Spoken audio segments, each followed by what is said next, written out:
Eu saúdo os irmãos com a santa paz do Senhor Jesus. Eu estava lembrando da primeira vez que eu preguei no ministério. Era um cooperador. Você lembra, pastora? Preguei no encerramento do jejum de Esther, com 18 anos de idade. Aí a gente olha para a nossa trajetória e a gente vê, vale a pena ser fiel, pastor Abade. Vale a pena ser fiel. Olha para quem está do seu lado, não vim falar de mim não, vim falar de Jesus. Olha para quem está do seu lado, olha para quem está do seu lado, pega o seu dedo de profeta, aponta para essa pessoa, fala assim, hoje, o Senhor Jesus trará um reavivamento sobre mim e sobre você. Se não tinha vida, a partir de hoje vai ter. Porque Jesus desceu na casa e o Espírito Santo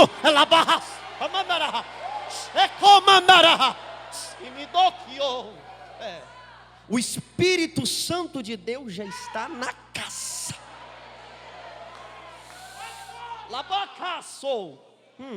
Abra sua Bíblia comigo, por gentileza, em Marcos capítulo de número 5, no seu versículo de número 25.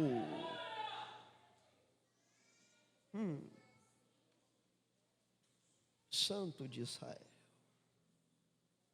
Marcos 5, 25. Alguns minutos. Quero ser profeta de Deus na sua vida.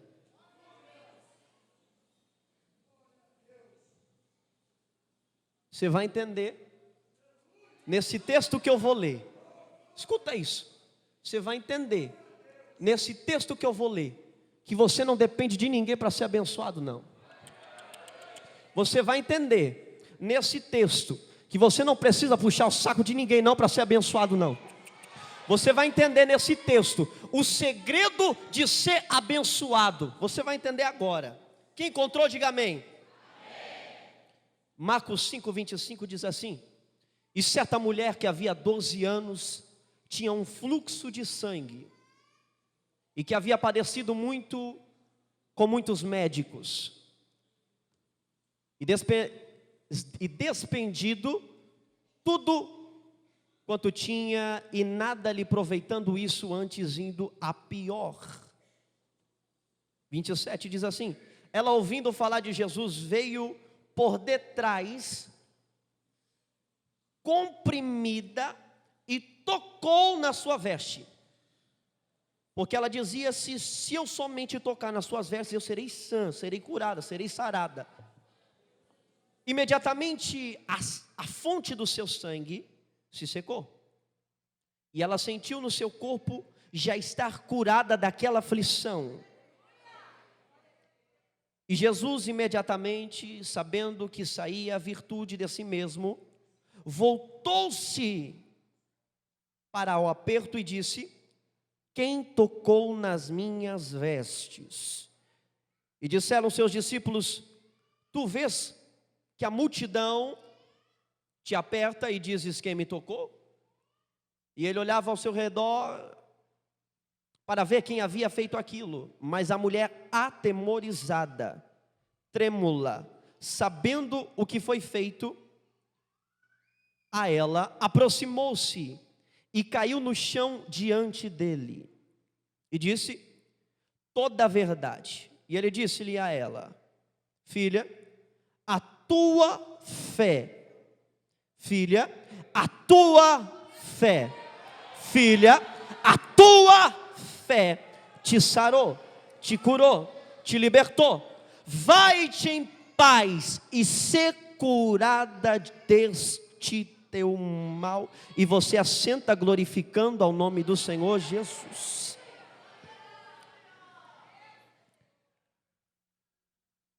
Meus irmãos, a Bíblia vai dizer, Jesus vai dizer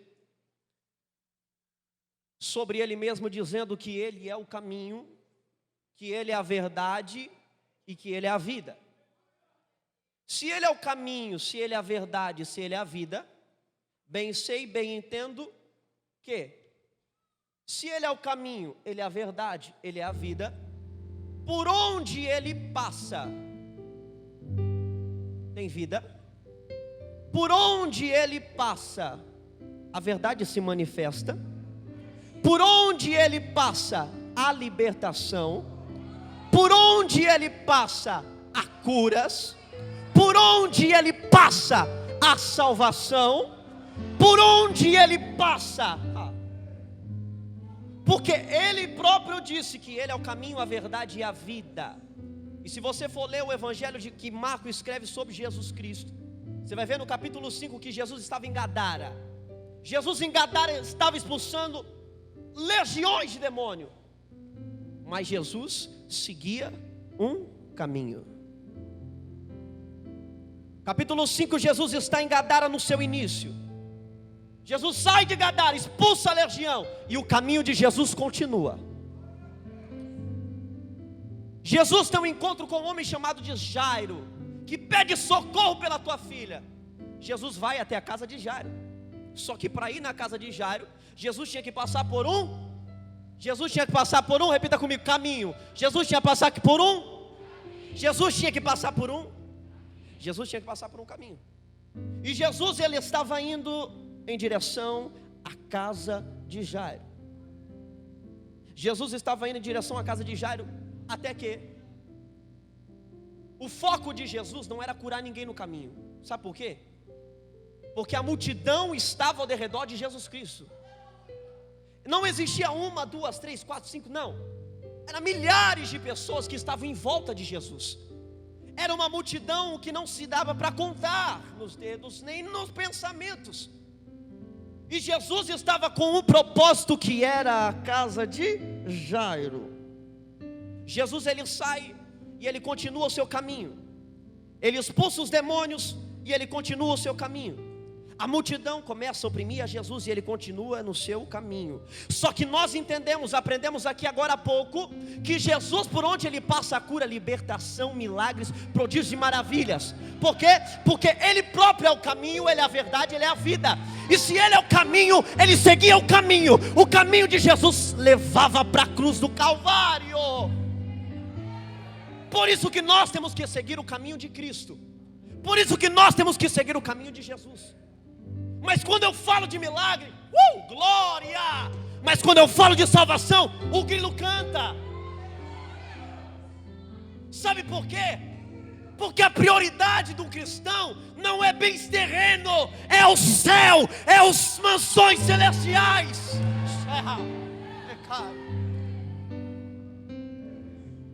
Jesus falou que nós temos que ser a noiva adornada. O que é o adorno da noiva? O adorno da noiva é o preparo que a noiva tem, são os enfeites que a noiva tem. Sabe qual é o problema? Nós já estamos nos preocupando muito com presentes de casamento, e estamos nos esquecendo de nos preocupar com o noivo que está voltando.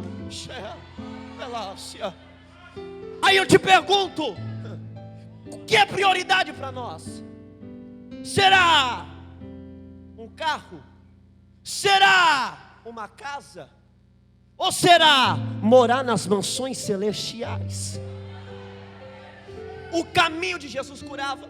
Aonde Jesus passava havia cura, havia milagres, havia prodígios, havia maravilhas. E Jesus, ele está indo para a casa de Jairo. Só que quando Jesus está indo para a casa de Jairo, acontece algo que nem ele mesmo imaginava que iria acontecer. Uma mulher que havia sofrendo com um fluxo de sangue, havia 12 anos, havia quanto tempo? Quanto tempo? E se você for entender o que significa sangue na Bíblia, você vai entender que sangue representa a vida. Um corpo que não tem sangue é um corpo que não tem vida. Aquela mulher estava 12 anos perdendo a vida dela.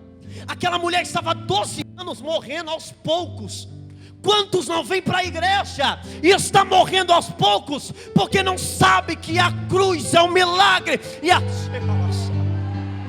Escuta, eu vim ser profeta de Deus na tua vida e dizer para você que quando você passar nesse caminho do milagre, Deus vai trazer vida novamente para você.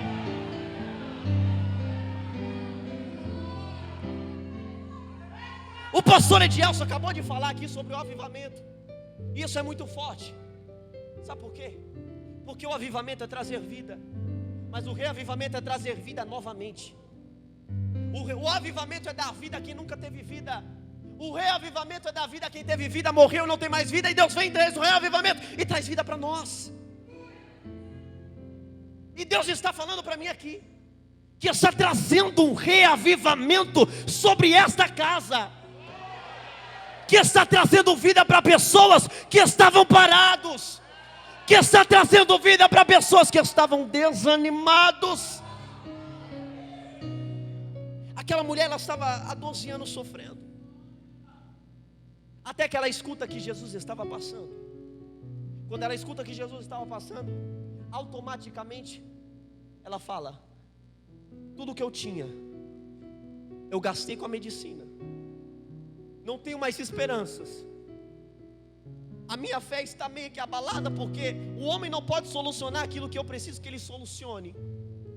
Aquela mulher tinha muito dinheiro, tinha muitos bens, mas ela gasta tudo com a medicina. E a medicina não deu um jeito na doença dela. Sabe por quê? Há momentos que nós precisamos passar, há fases que nós precisamos enfrentar, para ter um encontro com aquele que é digno de honra, de glória, de louvor, de poder e de majestade. Deus permite você passar por uma tribulação, Deus permite você passar por um momento difícil, para que você olhe para o céu e entenda que o seu socorro não vem do homem, que o seu socorro vem do Senhor, que fez os céus e a terra. Aquela mulher, ela decide fazer algo que nunca ninguém fez, e ela descobre algo que ninguém havia descoberto. Ela entendeu o que era adorar a Jesus. Ela falou assim, porque o que era o fluxo de sangue? Segundo a lei judaica naquela época, o fluxo de sangue fazia com que a pessoa ficasse impura, e por ser impura, ela tinha que ser separada das outras pessoas. Aonde ela tocava, era impuro. Aonde ela tocava, era impuro. Ela tinha que ficar com pessoas impuras. A lei separou ela de todos. Mas vai chegar um na história. Vai entrar um na história. A Bíblia diz que ela ouviu que Jesus ia passar, e ela falou dentro dela: é minha última chance, é minha última oportunidade. Você não está entendendo? Esse culto, Deus está dando a última oportunidade para alguém aqui. E Deus está falando para você: está na hora de você fazer o que ninguém jamais fez. Está na hora de você se colocar na posição onde eu quero que você esteja. Está na hora de você me adorar como eu devo ser adorado. Xalabacai, estou remandará. Aleluia. Ela entende. Por quê? O medo dela era tocar em Jesus e deixar Jesus impuro. Aí ela chega de fininho. E a palavra orla, no original hebraico, significa tizit, que significa a última parte do manto de Jesus. Porque ela sabia que se ela tocasse em Jesus, Jesus ficaria impuro. Porque isso é o que ela passava, era isso que a lei colocava na cabeça dela. Você não pode tocar em ninguém, porque em quem você tocar vai se tornar impuro. Aí ela fala: eu tenho que adorar Ele, porque eu sei que dele vai sair o meu milagre. Eu tenho que chegar até Ele, porque eu sei que dele vai sair o meu milagre. E a Bíblia diz que ela vai sem forças, ela vai oprimida, ela vai rompendo a multidão, até que ela chega e encontra um pedaço da orla de Jesus. Ela estende a tua mão, ela estende a tua mão, instantaneamente, a Bíblia diz que estancou o sangue de dentro dela, a vida voltou para ela e ela foi curada. Quando ela foi curada, ela fica atemorizada. ela fica trêmula. Ela fala: o que é isso? Eu nunca senti isso na minha vida. O que é isso? Aí Jesus para. A multidão em volta de Jesus. Aí Jesus olha e fala: alguém me tocou. Aí os discípulos olham para Jesus e falam: mas mestre, olha o tanto de gente que tem aqui. Como assim alguém te tocou? Pode ter sido qualquer um. Jesus fala: negativo, você não entende porque você não sabe adorar. Alguém me tocou diferente. Por que o Senhor acha isso, mestre? Porque saiu virtude de mim. Estou a camanará. A palavra virtude é a mesma tradução, transliteração da palavra glória. De Jesus saiu glória, de Jesus saiu poder, de Jesus saiu virtude. Mas eu te pergunto, ele precisou apontar o dedo para ela? Ele precisou tocar nela? Sabe por quê? Porque ela entendeu o sentido da verdadeira adoração. Quando ela toca na última parte das vestes de Jesus, espiritualmente ela está dizendo: só basta um pedacinho da sua veste para mim ser curada. Tem pessoas que chegaram aqui e estão desanimadas, estão rastejando, não tem forças mais para andar. Mas Jesus usa a minha boca aqui neste altar para dizer para você: está na hora de você me adorar. Está na hora de você me adorar. Está na hora de você me adorar.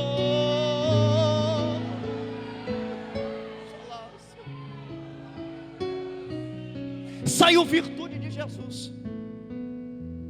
E o interessante é que quem estava com Jesus, os discípulos que estavam com Jesus, não entendiam que estava saindo do mestre. Sabe por quê? Porque o mistério você não tem que compartilhar com os outros. O mistério era Jesus e a mulher. Jesus e a mulher. Jesus e a mulher. Quando você entrar nessa casa, é Jesus e você. É Jesus e você. Não entendeu? Não espera o irmão do lado para glorificar, não. É Jesus e você. É Jesus e você. Não espera o irmão do lado para dar glória. É Jesus e você. É Jesus e você. Sabe por quê? Termino aqui dizendo: o que nós temos que fazer? Sentir para glorificar ou glorificar para sentir? Qual que é a ordem da natureza? Sentir para glorificar ou glorificar para mover e sentir? Por isso eu te digo nesta noite, entrego o microfone, acaba a minha oportunidade aqui. Está na hora de nós tocarmos na ola de Jesus. Está na hora de nós entendermos que nós precisamos tocar na orla de Jesus. Escuta, quando Jesus morreu na cruz do Calvário, quando ele vai carregando aquela cruz em direção ao Monte Caveira, a lei que separou aquela mulher disse: está condenada. Eu vejo na história também uma mulher que foi pega em ato de adultério. A lei falou: apedreja. Mas Jesus entrou na história para trazer graça, para trazer salvação. E Jesus trouxe vida, vida e vida com abundância. Termino aqui dizendo: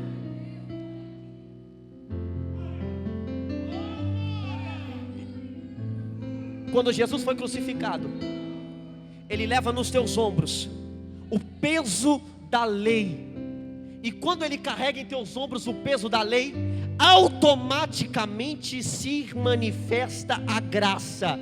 Automaticamente se manifesta a graça. Por isso eu profetizo para você e digo para você: se o homem te condenou, se a medicina te condenou, assim diz o Senhor dos exércitos: quem dá a última palavra na terra ainda sou eu. Aplauda Jesus.